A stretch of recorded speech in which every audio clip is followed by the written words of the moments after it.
So, hi guys, good evening. So, ayan guys, it's weekend here and time to relaxing.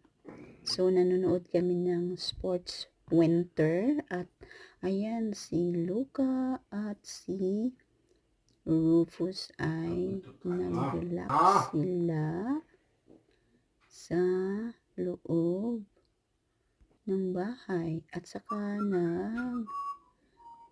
paapoy kami sa loob ng bahay kasi malamig ngayon guys na weekend.